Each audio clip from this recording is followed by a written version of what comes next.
Sutra de la transformation de la violence et de l'angoisse.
Ce couteau pointu, ils inondent le monde de leur souffrance. Ce n'est que lorsqu'ils auront l'opportunité de reconnaître la souffrance et de la sortir de leur cœur que la souffrance cessera et qu'ils n'auront plus l'occasion de s'en faire.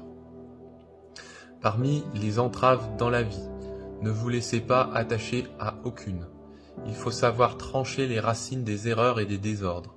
Il faut les lâcher. Arrêtez de compter sur elles. Si vous réussissez à lâcher prise des désirs menant aux ténèbres, vous pourrez surmonter toutes les souffrances. Les pratiquants doivent transcender le cycle des souffrances afin de réaliser leur carrière de la libération. Un pratiquant authentique doit avoir le cœur sincère.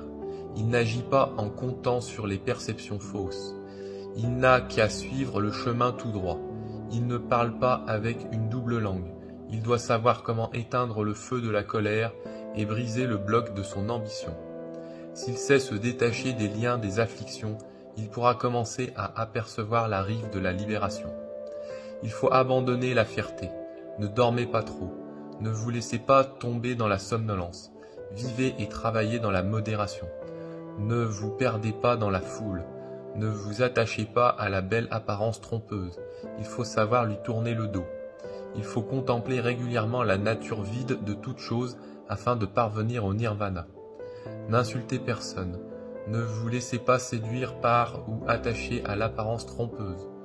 Ne vous engagez pas dans des divertissements qui vous font oublier ensuite le but de votre pratique qui est d'aider les autres à sortir de la souffrance. Arrêtez de penser au passé et de vous projeter au futur. Il faut reconnaître ce qui se passe dans le moment présent et ne pas s'y attacher. Ainsi vous marcherez seul en pleine liberté partout sur les 5 continents sans que personne ne soit plus jaloux que vous. J'ai dit que l'avidité est la force qui cause le plus de destruction. C'est l'inondation qui submerge le monde entier. C'est seulement en voyant cela que nous pourrons vaincre tous les doutes. Il faut contempler attentivement la coproduction interdépendante. Il faut voir que, sans nous libérer de la pollution causée par l'avidité, il nous est difficile d'arrêter la souffrance. À toutes les époques, parmi un grand nombre de personnes, très peu ont la capacité de lâcher la prise des désirs sexuels. Pourtant, une fois que le pratiquant réussit à les lâcher, il ne ressent aucune perte. Il ne ressent pas non plus le besoin d'aller ailleurs. Rien ne peut plus l'emprisonner car cette inondation se retire d'elle-même.